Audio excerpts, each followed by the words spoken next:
دیکھیں مال کے جو حقوق کا مسئلہ ہے، کتاب و سنت کی روشنی میں 4 طرح کے ایسے اموال ہیں جس میں آپ کا زکوٰۃ کا فریضہ ہے۔ کیا ہے وہ؟ نمبر 1، آپ کے پاس سونا ہے، چاندی ہے، اور اسی کے بدیل اس کی قیمت موجود ہے آپ کے پاس، روپے پیسے ہیں آپ کے پاس، تو اس پہ بھی پورا سال گزر جانے پر اس کا ایک متعین حصہ نصاب پہنچنے پر آپ پر فریضہ عائد ہے۔ کتنا؟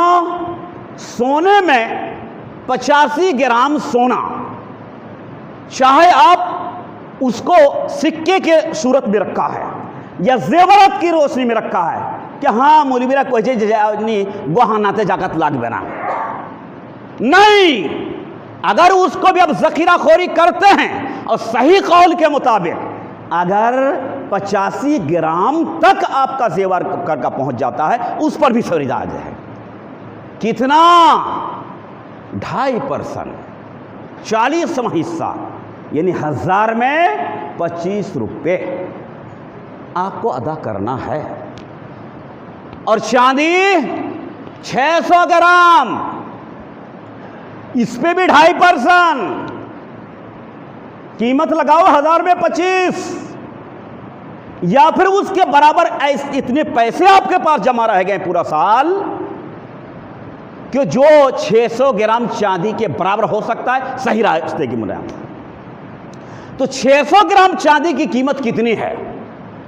آج کے مارکیٹ میں بھی زیادہ سے زیادہ 24,000 25,000، تو 24,000 چاہے 25,000 روپے اگر پورا سال آپ کے پاس رہ جاتا ہو تو آپ پر ایک فریضہ عائد ہو جاتا ہے کہ آپ اس کا 2.5% یا 1000 میں 25 روپے نکالیں۔ کون ایسے بختی ہے؟ کون ایسا گھر ہے؟ بہت ہی کم لوگ ایسے بچیں گے جن کے پر زکوٰۃ واجب نہیں ہے۔ میرے دوست، یہ کوئی ضروری نہیں ہے کہ آپ کا 10,000 روپے ہوں، 100 روپیہ تو ہو سکتا ہے، 25 روپیہ تو ہو سکتا ہے، اس کو بھی ادا اگر نہیں کرتے ہیں تو آپ کا پورا مال ناپاک ہوتا ہے۔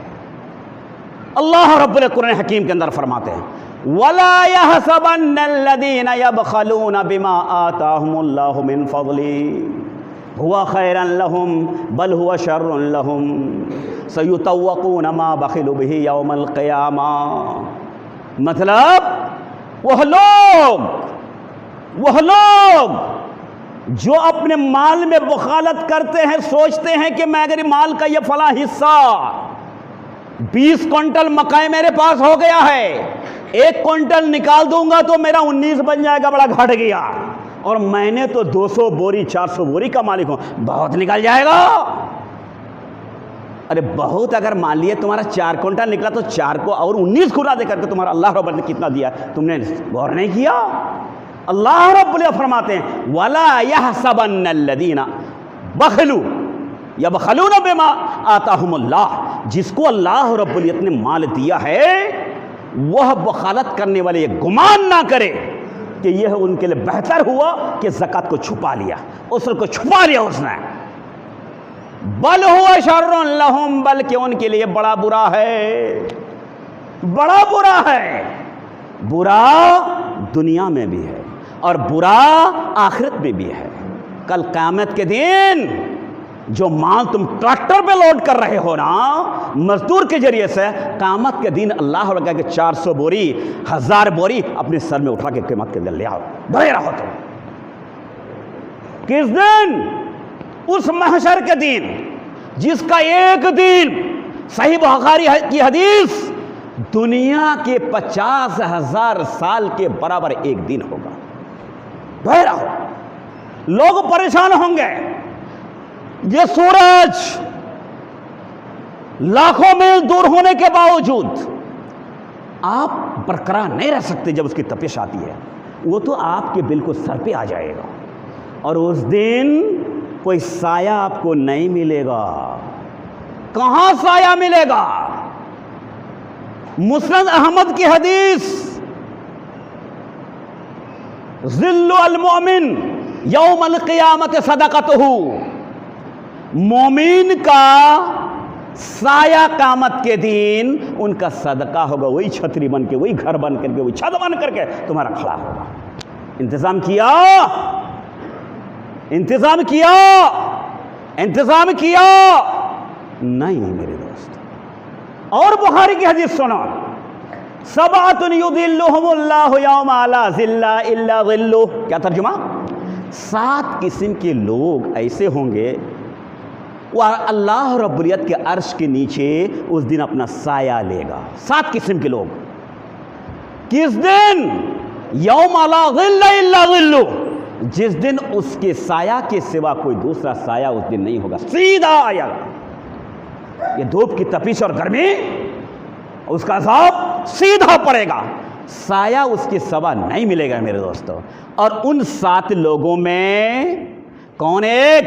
رجل تصدق بصدقۃ فاخفاها حتى لا تعلم شماله ما انفقت يمينه، اور ان میں سے ایک وہ آدمی جس نے صدقہ کیا، اس پر اس نے کوئی احسان نہیں جتایا، خوب چرچا نہیں کیا، میں تو اتنا بانٹ دیا، میں تو اتنا بانٹ دیا، ڈیلی فقیر کو دے دیا، گاؤں کے سارے لوگوں کو دھون دیا، واہ ماشاءاللہ، شاید 10 کلو نکالا نہیں ہوگا، اور ڈھنڈورا بہت پیٹ رہے ہو آپ۔ نہیں نہیں نہیں نہیں، صحیح حدیث میں نبی کریم صلی اللہ علیہ وسلم فرماتے ہیں کہ اس نے دایاں ہاتھ میں خرچ کیا تو بایاں ہاتھ کو معلوم نہیں، اور آپ تو اشتہار قائم کر رہے ہو، وہ بھی 10 کلو جبکہ پورا حق ادا کیا ہی نہیں۔ مطلب دوستو، جہاں تک آپ کے کھیتی کا مسئلہ ہے، کھیتی کا مسئلہ دیگر مسئلے سے، سونا چاندی روپیہ پیسہ سے الگ ہے۔ کاروبار کا مطلب یہ ہے کہ ہم لوگ دکان کرتے ہیں، دکان ببھن پرکار کا ہوتا ہے، کوئی مودی خانہ، کوئی پان دکان، کوئی کپڑے کا دکان، اور کسی کا دکان، اور کسی کا، اور کوئی پراپرٹی ڈیلر ہوتا ہے، مطلب زمین کی خرید بکری، گھر کی فکر میری، مویشی کی خرید بکری، یہ سارے کاروبار کرتے ہیں۔ کاروبار کرنے والوں پر معاملہ یہ ہے کہ پورے سال جب پور جائے گا تو پورے پراپرٹی کا حساب لگائیے، کتنا مال پیسہ آپ کے پاس بچا ہوا ہے، اور کتنا آپ کے مویشی ہے، مال کتنا گودام کے اندر ہے، دکان کے اندر ہے، سارا کا حساب لگاؤ، کوانٹٹی کرو، اس کا قیمت لگاؤ۔ لگانے کے بعد اگر 24,000 تک پہنچ جاتا ہے تو آپ 2.5% ادا کرنا آپ پر ضروری اور فرض ہے۔ کبھی سوچا ہم نے؟ غور کیا؟ کون صاحب زکوٰۃ نہیں ہے؟ زکوٰۃ صاحب زکوٰۃ کون نہیں ہے؟ اگر قرآن و حدیث پر عمل کرتے رہو گے تو تمہارے اندر خیر آئے گا، برکت آئے گی، تمہارے سماج کے اندر یہ درند، فقیر، مساکین، یہ محتاج مدارس بلکتے ہوئے نہیں پھریں گے میرے دوستو، نہیں پھریں گے۔ لیکن یہ ماحول ہمارے اندر ہے ہی نہیں، ہم نے اسلام کا نظام کو